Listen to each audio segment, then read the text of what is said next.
as we close the first half, at least I can tell you that I've been through a few waves in my life and I've seen ups and downs, but the last 2 quarters, I would like to believe that they're probably the most difficult ones. The main reason why I call it difficult is not because of relatively slower growth or less profitability.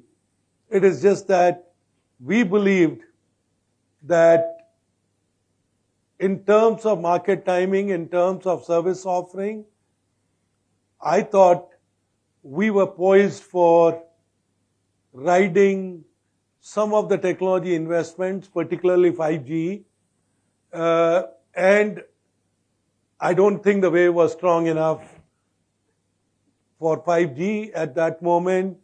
And, somehow some of our customers had to stop their capital expenditure or to reduce their capital expenditure because their operating costs became very high. The moment, as you know, many of the corporations borrow money, and with our rising interest costs, we found some of our customers in a little more difficulty than I had anticipated.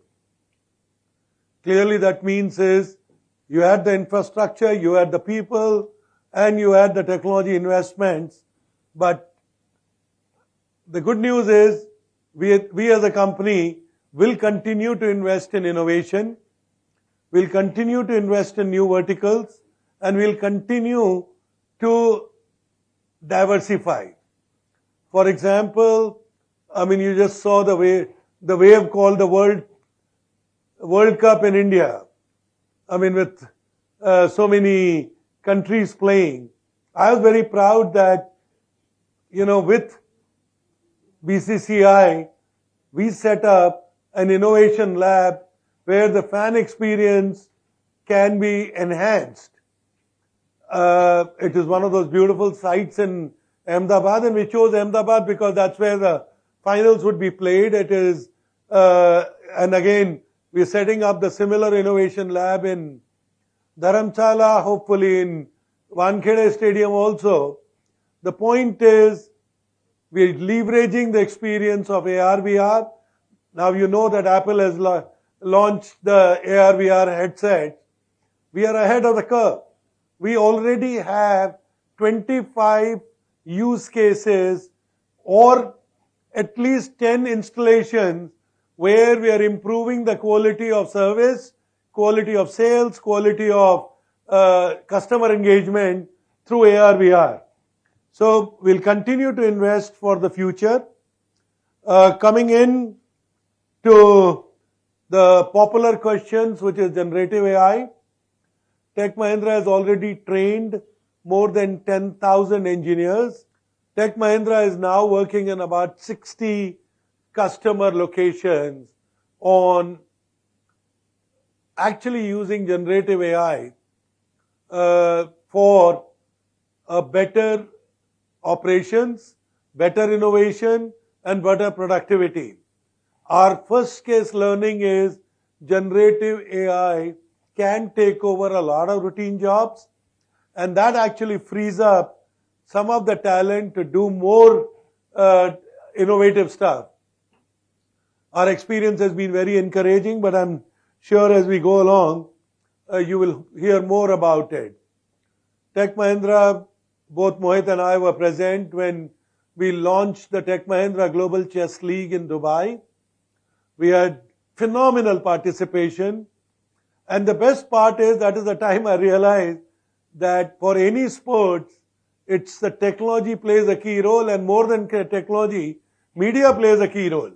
The number of broadcasters in that room, I think they were taking more space than the players themselves.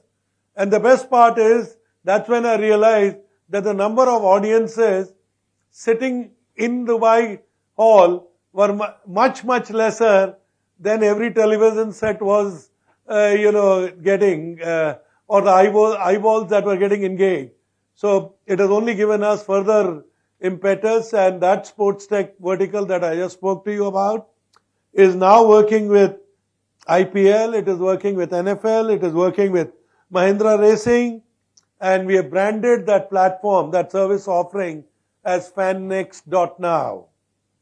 So again, this business of content, community, commerce continues to allow us to bring in new service offerings. We work with some of the large players like Google or AWS, and we continue to make sure that our customers are always ahead in technology, because our innovation continues to be a strong reason why connectivity, content, commerce comes together. Last time I had spoken to you about the large deals, and I had said that the funnels are strong. This quarter, we are closing the large deals at 640 million. Again, a reasonable improvement over the last quarter. Rohit will take you through the exact numbers. All I can tell you is, for H2 FY24, the deal pipeline is very, very strong. I know there could be reasons for either quick closers or long closers, but that's the nature of the business.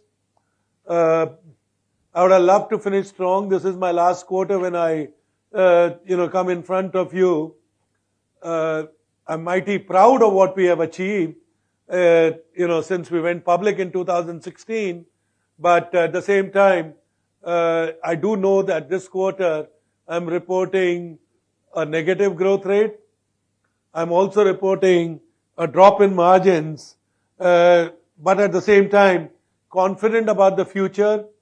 The decline in revenue is 2.4% in constant currency. Our EBITDA has also dropped.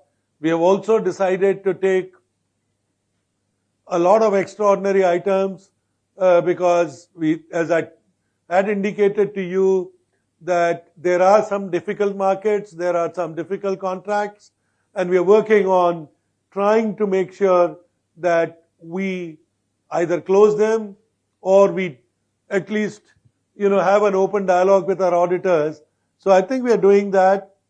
But because our belief in what we are doing and how, Mohit and Rohit Anand will continue to build on a strong foundation and how they will improve from where we are, the board has agreed to recommend an interim dividend of 12 rupees per share.